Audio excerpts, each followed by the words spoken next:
All right. Hey, well, good day, everyone. Good day, good day. Welcome once again to another Cox Live moment.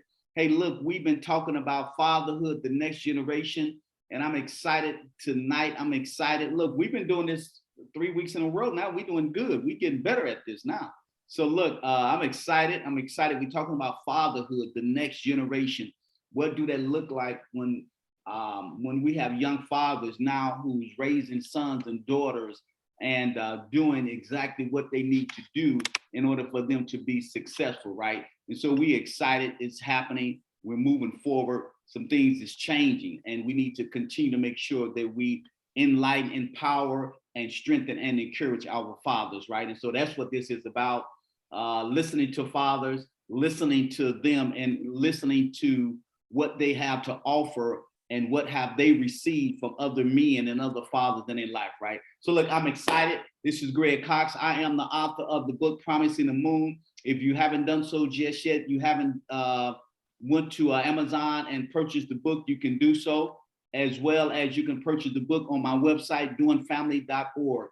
So I'm excited. Thank you guys for joining us once again. Here is again another one of my sons, Pierre, is going to be talking about his experience with fatherhood. And I told him, you guys, I say, hey, look, I got some thick skin now, so you know, ain't nothing you can drop on me without me knowing it. You know what I'm saying? And my little cousin Mike is with us once again. Thank you, sir. He's a brand new father. He's coming in, checking in once again. So I'm excited. But look, before I bring Pierre on and before I ask some questions, I have a couple things, a couple announcements that I want to make, right? Number one, I want to say that here are some benefits. Here are some benefits of father involvement. Number one, there's a greater academic success, meaning that when the father is involved in the life of the child, more than likely the child would be successful when it comes down to academic. Because why? It's because the father going to be involved and he's going to stay involved with their child if their child is doing sports or whatever kind of academic that the child is doing, because the father is going to be there. And the truth of the matter is a lot of times the child want to make sure that the parent is seeing them because they want to show out in front of the parent. Come on now, have you ever been somewhere with and you wanted to show out in front of your parent, or you wanted to show out in front of someone? All right. That's number one. Number two, one of the benefits of the father involvement is that there's a more positive social behavior, meaning that when the child is social acting with other children, there's a better social behavior in the child as a result of the father being in the life of the child. Here's another of fewer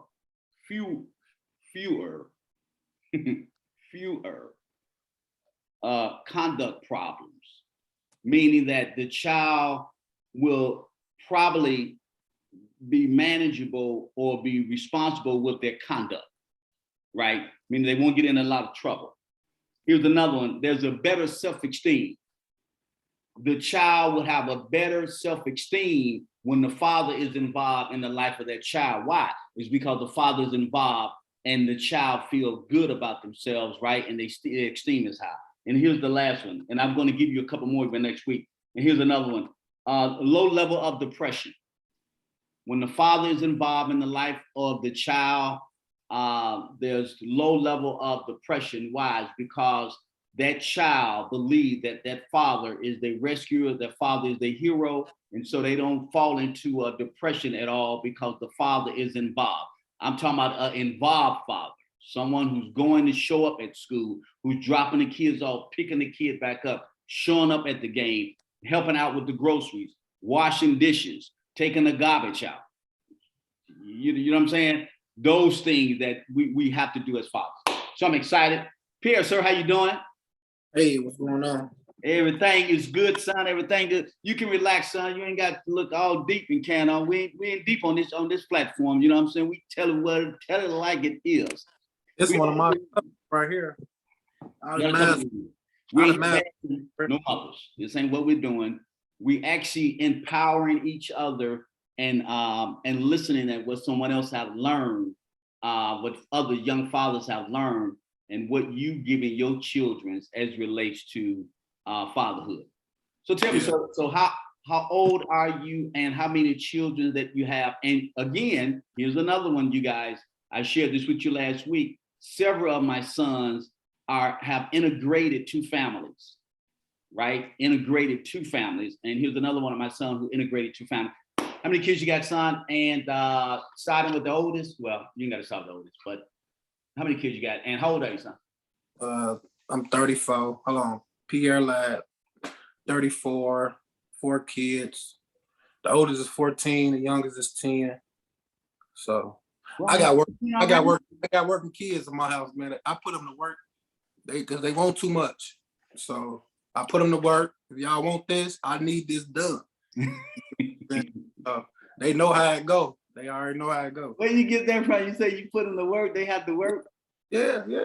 Because if I'm in the house and I'm doing all the work, they not learning anything. Right.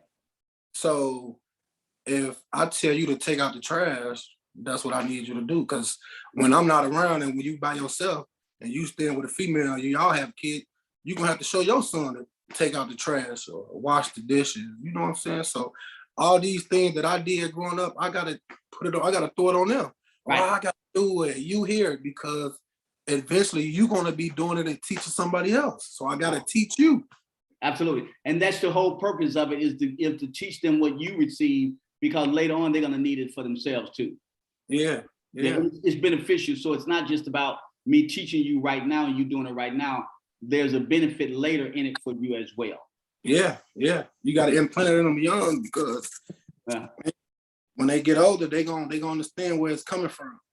Okay. I mean, like you did me. So talk about some of the things you learned from me as a father as coming up, and then we're gonna talk about some other things later because you had a surgery, and I want to know how have your parenting changed since the surgery.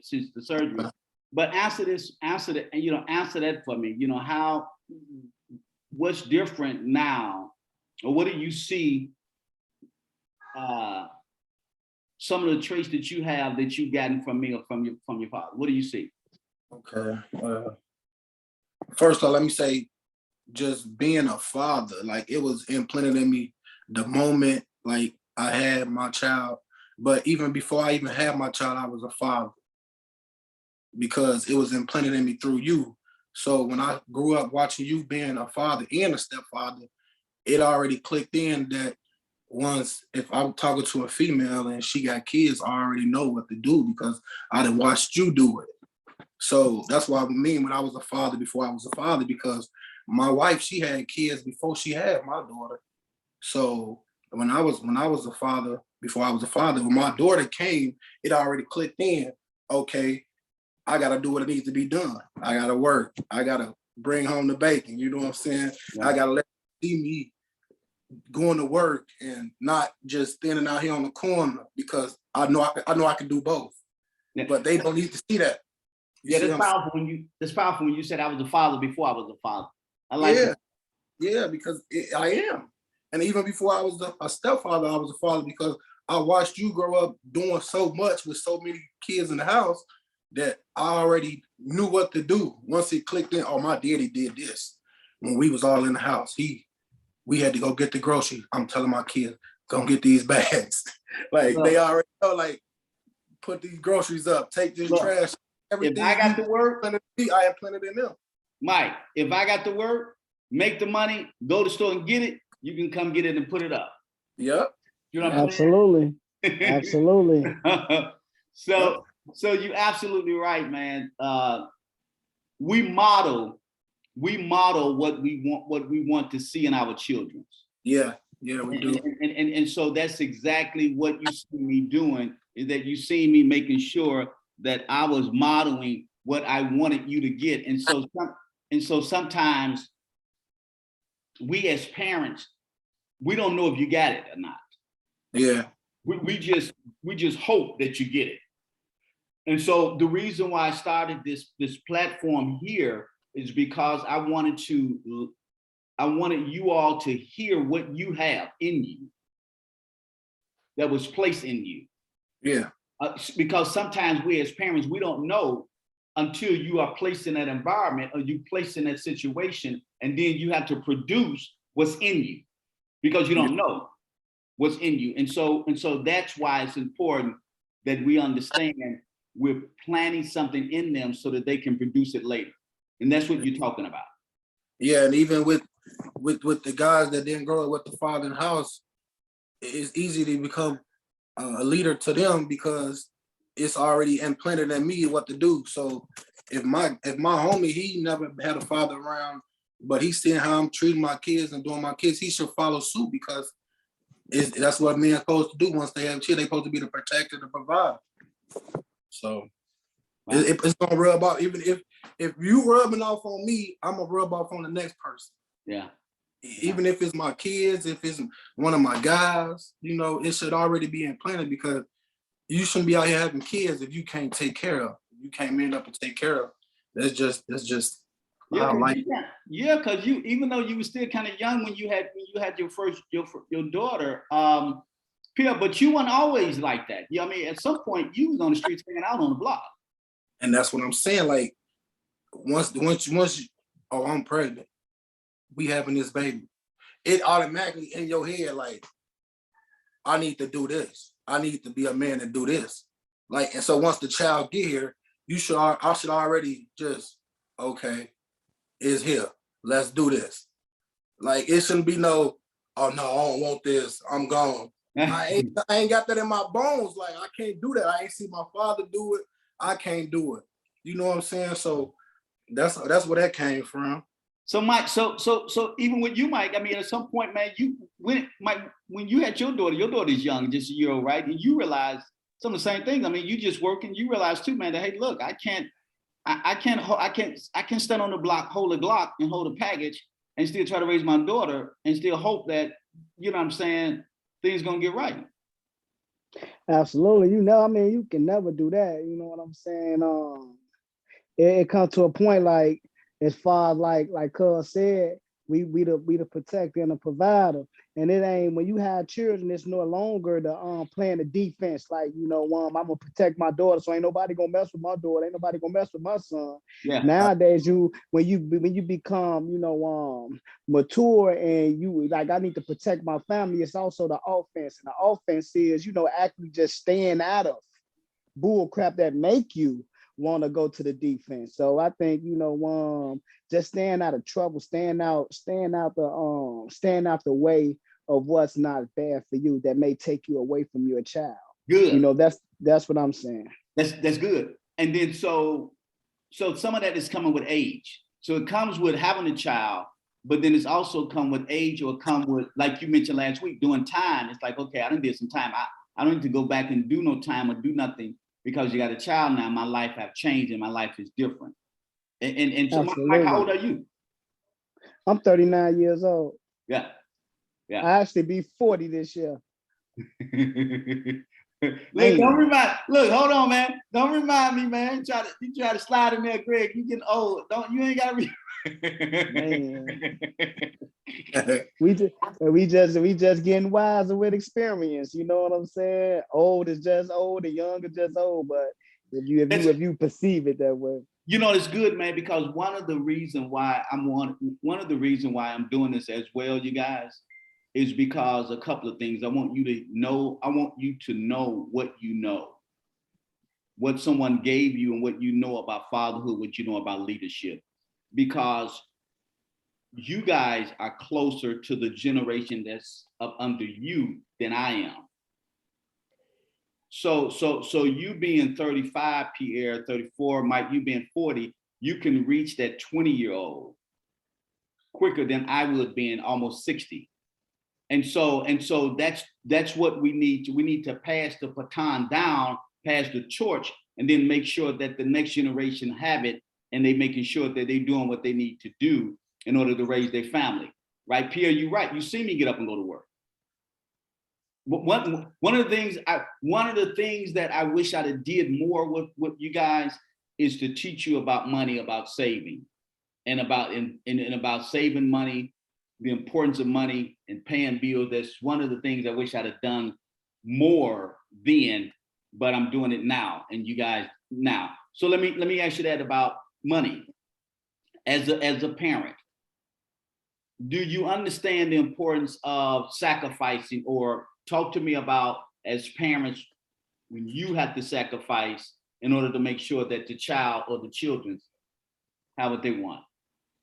I think it's a sacrifice, and it's always, you can't make enough money, because the more money you make, the older they get, the more expensive they get.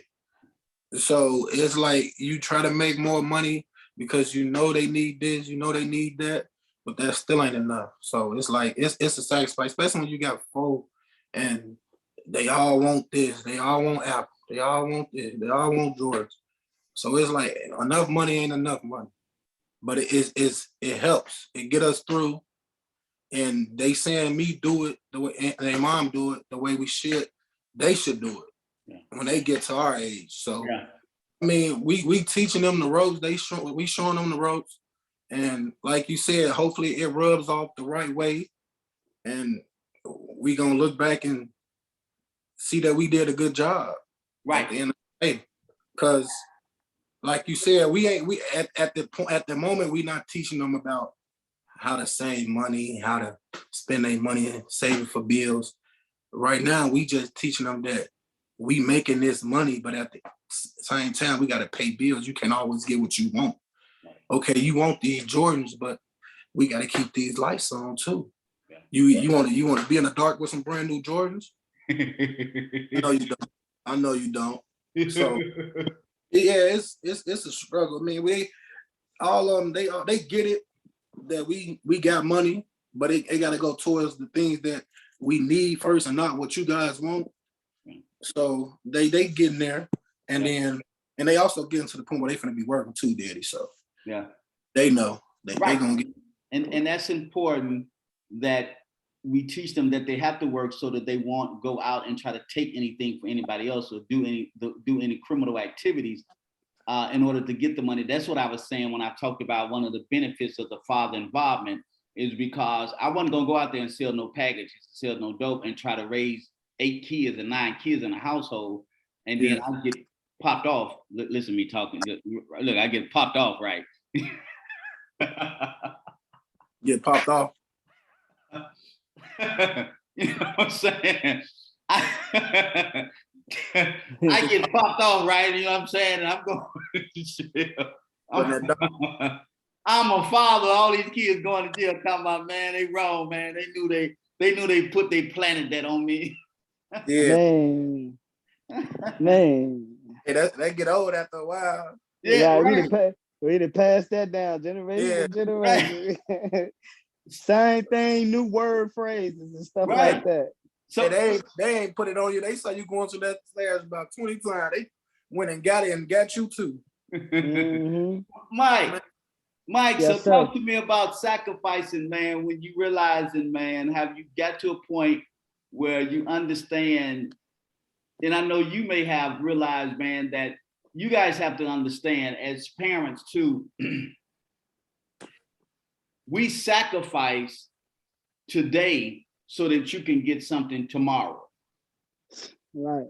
So meaning that you may ask for something, Pierre, today, and I may say, son, you know what? I really don't have it today. Give me a little while. You know, I'll put some things together, put some numbers together and get it for you. You may be mad and disappointed, right? Because I remember at one point, all of y'all wanted some Jordan. They was probably about $100 at this time. Now, this is when they first come out. My mortgage was $1,000. And it was like 9 kids in the house. So I'm like, hold on, let me get this right. 100, 200, 300. Let me get this right. So if I get 10 pair of Jordan, that's my mortgage. And we can't live in them shoes. Mm-hmm. But they was disappointed, Mike. They was disappointed, but mad. Big mad. Because I couldn't been the one to want the Jordans. They probably was Air Force Ones or something, but I ain't want them. Right. I could remember back when I was a child, a teenager, and I wanted to wear these type of shoes so I can be with the in crowd or whatever the case may be, and I couldn't get them. Mhm. You know what I'm saying? I only can get what I can get because that's Yep. all we had, Right, And right. so I definitely remember that. I can feel that. Yes, sir. And see, that's what I'm talking about in terms of sacrificing. Right now, you able because your daughter now is only one, right? You able to pretty much get her the thing that she needs and some of the things that she want. But it comes a time when you have to realize that okay, there's gonna have to be some sacrifices done. I may not be able to get what you want right now in order for to make sure that the lights is on. You know what I'm saying? Absolutely. Like she, like you said, she at the age she only 1 years old. So, my objective, and then this my first and only daughter, my first and only child. So, I can kind of like be fortunate enough to, just get her whatever she need and whatever I think she want, even though she like to play with toys, but she not really, conscious enough to differentiate the type. Mhm. But at the same token though, she know how she like to play with toys and stuff like that. But by me being a father and a new father at this age that I'm at now, Yeah. I'm more so, I'm trying to get her together with, I can get all the stuff, like I said, what she need and what she really want, because she don't make no decisions because she ain't there yet. Right. But my focus is like, getting her some you know, life insurance. She the beneficiary of things, you know what I'm saying, of my stuff like that. And want to try to, get to the point where I can build her credit up before she even able to spend it. And then that way, as she grows up, and mature in the mind, I could kind of mold her into That's good. being able to manage that with discipline. Yeah. So that's what so and I know if I was, if I would have had her when I was a teenager, them thoughts would have never even crossed my mind, So that's the most fortunate thing as far as like sacrifices and things of that nature. But yeah, she not old enough. Like you said, she not old enough to even make no choice. Like, man, don't be giving me no Ninja Right, Turtles, right, right. Daddy. Give me some George, and some Mailboxes. But at the same time, it's reversal now. When I do get us some shoes and stuff, I get us some Jordans or some, what I'm saying, the stuff I like to wear. So when she get into the cartoons and stuff like that, then I make that executive says give it to her because I know she gonna want that before she want this. Well, Yeah. I heard you talk about generational wealth of making sure that she's okay and left with something or have, something we're leaving them behind.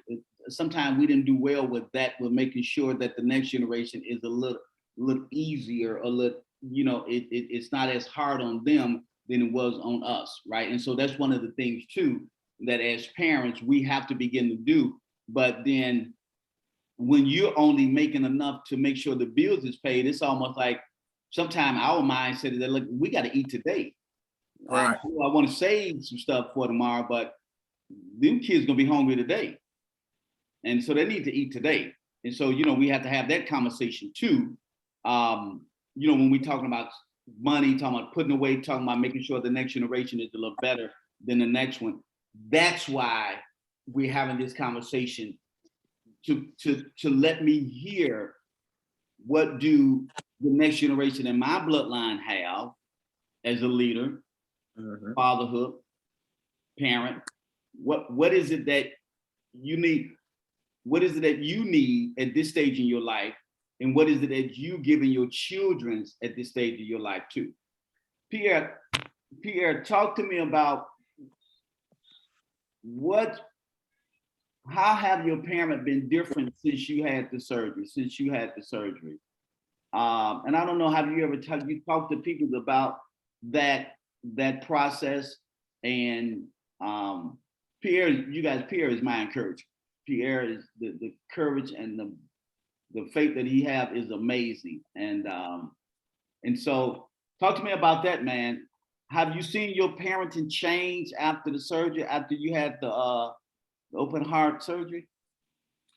I believe the whole heart transplant thing was an experience, but the kids they didn't really take it. They kids, so they don't really know how to take it. But I was always active. Like I'm always on the phone, or or like I'm always like on FaceTime with them, like parenting, like, or like when I was in the hospital, the whole ordeal with the surgery and everything, I'm doing stuff from the hospital bed. So like my parenting never really changed, but it gave me some type of um it gave me some type of what I want to call it. Incentive to keep going, and he sent something to. Yeah, sense to keep going and just to show them a different part of me, as far as like coming up with the drinking and the smoking and well, you know, with the parents and all of that you know that I grew up with. Like you and my mom never used drugs, so and now we didn't see that in the house. So now that they see that with me and their mom, I'm able to get that to them. Yeah. You know what I'm saying? Instead of having them, oh well, my mama did it, I can do it. My daddy did it, I can do it. It's okay to do it. So they don't see that in the household. They don't get that type of reaction from me and their mom. So that's what the heart thing did to me. It gave me like, I don't have to use drugs.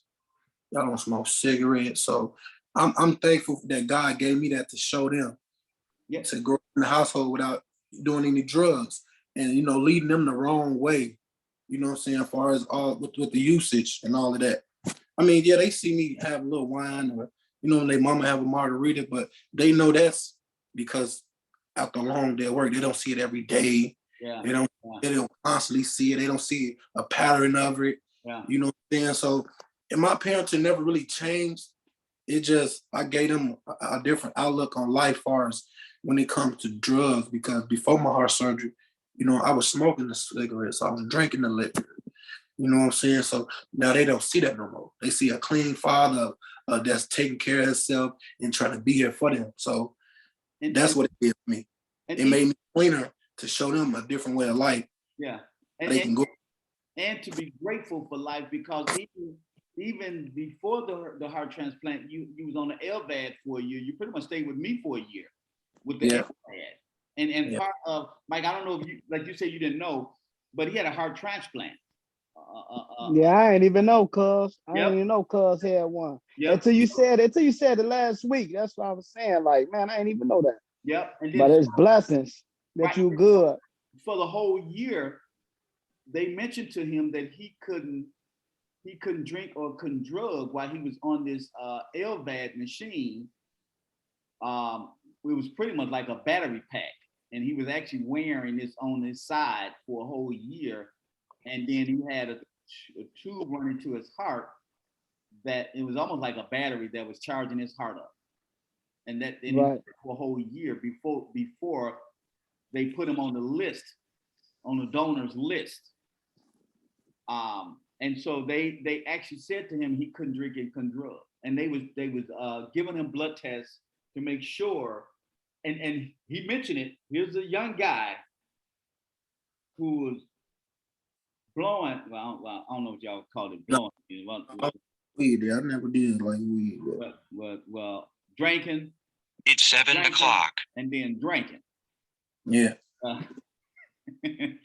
Popping. Popping. Yeah. Mm-hmm. So then they tell him a whole year he can't do none of that, or he won't be able to get on a heart transplant list. And as a result of that, he got on a heart transplant list, and it's been successful for how long now, Pierre? 6 years? Yeah, August will be 6 years. This August will be 6 years. Yeah. And so I wanted to know, look, because being a parent and happen to go through that, right? It changed it, or it give you a different level of gratitude for life by itself. Yeah. If you didn't have any kids, to have to experience going through a heart transplant and then trying to raise kids and knowing that, for number one, I can't stress myself out. I can't let y'all stress me out because I need to live. Yeah. Yeah. Yeah. Wow. So let me ask you this, man. So what are you hearing about young fathers your age now, and some of the guys now, about fatherhood? What have they said? Have they, those who, you know, have young kids or have sons or daughters, what have they been saying about fatherhood, or do that discussion ever come up? Far as the young generation, I really don't know, but I could speak for like people my age, my friends. I mean, Yeah. most of my, I would say majority of my friends, they didn't have their kids and they didn't manned up. They didn't stepped up, and they like me, and ain't nobody else finna raise my kid, or ain't nobody finna be putting their hands on my kids. So, you know what I'm saying? So I got friends in my life that manned up and did what they supposed to do once that baby got here, and they kids is grown up. So yeah, I can't really speak for the next generation, but Yeah. No, yeah. that's good. Okay, that's good. That's good. To just get an idea of what are the young fathers is saying, and that's the whole idea behind this whole platform here is that, hey, look, what do we need? What do you think young men your age need from older men right now? What are they seeking? Maybe they didn't have the dad wasn't there. Maybe the dad wasn't there. But because I know our house was always filled with a lot of your friends, a lot of Jamaican friends, a lot of your siblings' friends. They came to our house a lot, you know. So what are you hearing now? I a message to the young guys, I would just get ready. Yeah. If you're not ready, prepare yourself. Yeah. Because you wouldn't want nobody else raising your child, especially when you know it's your child, when you lay down and you have this child with this woman, when you know it's yours, it should already click to you that you want to be in this child's life. Ain't no running away or. And another message I want to get out, like if you know you with somebody and you having a baby on the side outside of your relationship, you gotta man up. Like you gotta let that person you with, hey, I got this shorty. Either you gonna accept it or you not. But I'm gonna have to leave and man up and do what I need to do for this child because I lay down and had it. Yeah. Don't just be out here making no kids and not be ready to man up and be a father.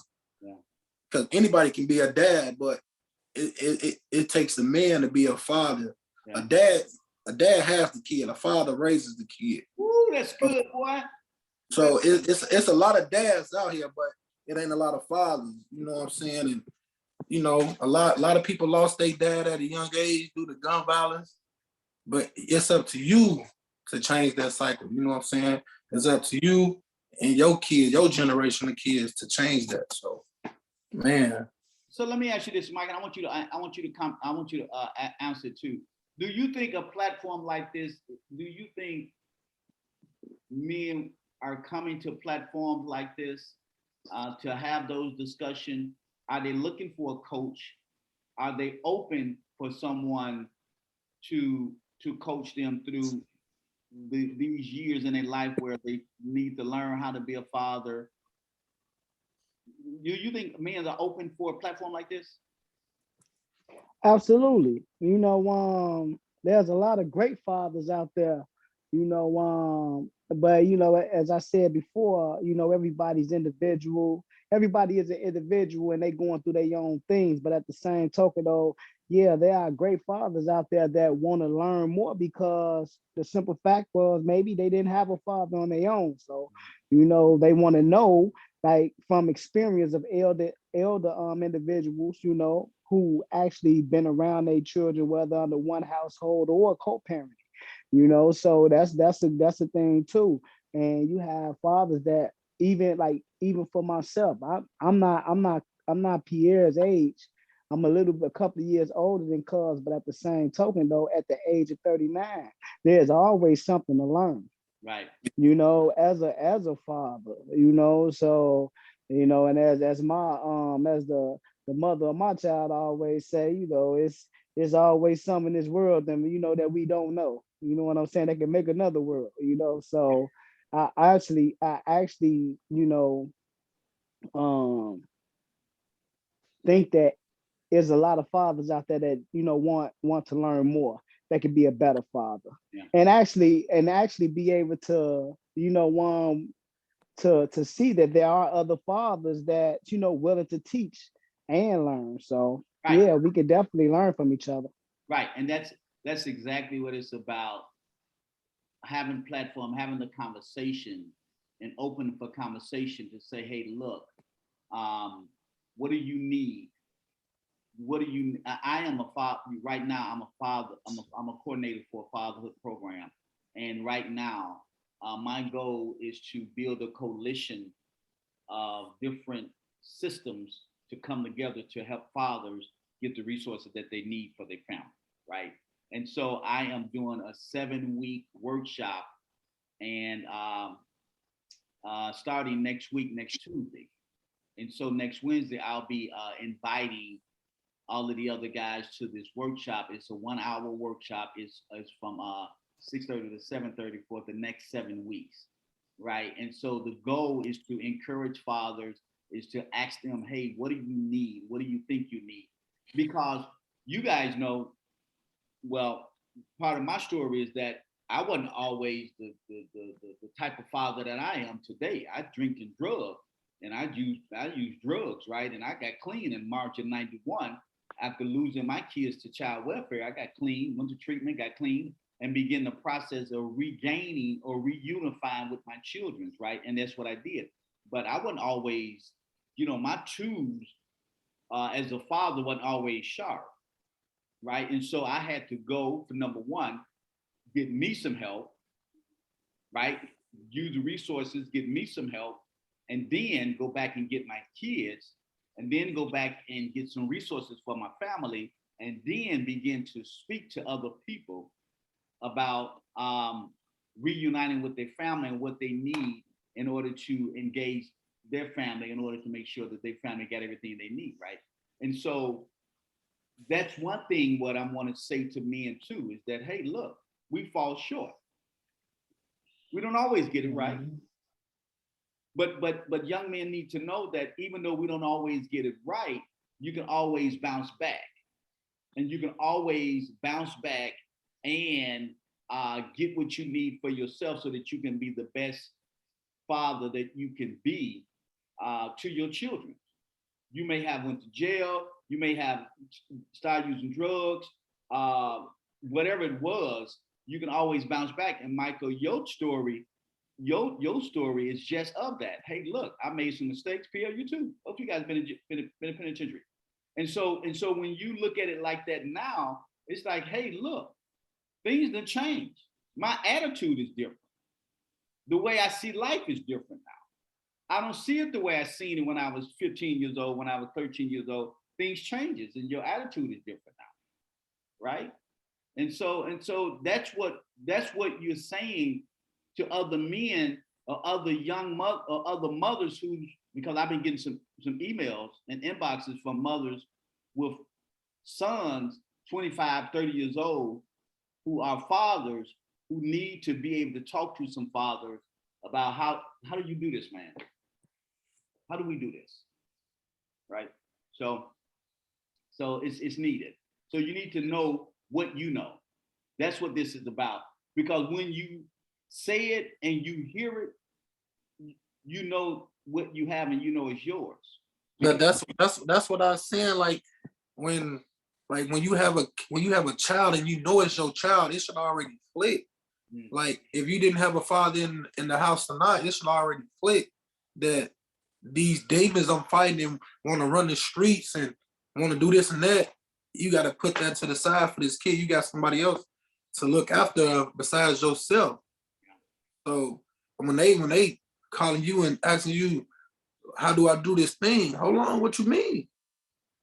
The same way you laid down and made that baby and it clicked to you how to let it go. You should already know to let them demons go and take care of this kid. You know what I'm saying? I'm not, like you said, everybody falls short, but but then people might need more chances than the next. Right. But then also we need to make sure that we're supporting them when they need to have the conversation with someone when they don't know how to do and they want to quit, they want to give up. And so they need to be able to have a coach or someone to be able to come to and say, hey, look, Pierre, I see that you did it.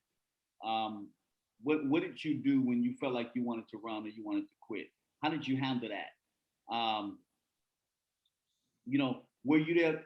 were you there for throughout the whole life of your child?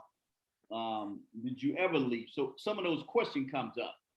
So yeah, and that's where my answer's coming from. Like, I was locked up the first 2 years of my daughter's life, and here she is 10, and she haven't seen me fall short since. Yeah. So, you know what I'm saying? When I mean that it clicks in into what you want to do for this child, it's gonna click in, everything's gonna fall in place. I mean, you want her to have the lifestyle that you didn't, and you know you can do that for her with just stop doing what you're doing, selling the drugs and hanging out, and go home when it's ready. Like you put more time and effort towards your kids with the same effort you was doing with selling the drugs and hanging out. You know what I'm saying? And at the same time, when you get done doing all that and you do fall short, that stuff gonna still be there. And when you do fall short, you're gonna be like, man, I should have just stayed in the house, or I'm gonna do some of my kids next weekend because it ain't nothing out here no more. Yeah. You know what I'm saying? So that's where it come in at when I say it should click. Like the stuff you want to do with your kid that you never did, you're gonna start doing it. You're gonna start doing it, and then you're gonna realize, oh, this parents, this what parenting is doing these things with your kids and taking them these places, letting them hang out with their friends, and just watching it grow up from that little baby that's in your hand, watching it grow up to start walking and get out of that. And you know what I'm saying? It's gonna touch you to where you want to change. And it's amazing, Mike, too. And I'm asking you guys this, and I'm gonna let you go. It is amazing to see a child from an infant and begin to see them grow up, and then even to just be there when they take their first few steps. Yeah. All that is important. Being there, seeing that, witnessing that, all of that is important. And so don't minimize that, Mike. Don't not make sure that you're there to see that, because you witnessing as she developed. And like Pierre said, the first 2 years he wasn't there, but now she's 10 and he's been there, and so he's seen the growth of his daughter, right, and the growth of other. Yeah, I most definitely that's and it's a blessing because I've been there like before she even entered this world, you know what I'm saying? Going to, ultrasounds and hearing our heartbeat and stuff like that, to feeling the kicks of the stomach, to her actually being birthed into this world, and things of that nature, and just watching her from being an infant and getting bigger and bigger and stuff like that. And it's most definitely a blessing for us, not being able to say nothing to being able to formulate a word or two or something like that. Her, crawling, and just how she evolving. And it's a blessing. So you definitely right. It's a blessing to be able to sit there and be a part of that and influence that. Yeah. Because you motivating her. Yeah. Or him or your child. That's motivation. Yeah. And like Pierre said, it's supposed to be a trigger. So you bringing a new life into this world, and once you look into your child's eyes for the first time, the very first time, and see that pure love looking right back at you with the same face that you have, Yeah. it's another level, next level thing, and all you want to do is make sure that baby gonna be okay and grow up and be better than what I was. Okay. So. That's good, man. So look, you guys, I want to give you opportunity to, before I do a couple of positive, so I say a couple of positive words to you. Let me ask you this: what is it that you want to say to the new father that's just having a kid, coming off the streets, and he want to get it right? And what are one or two of the things you want to tell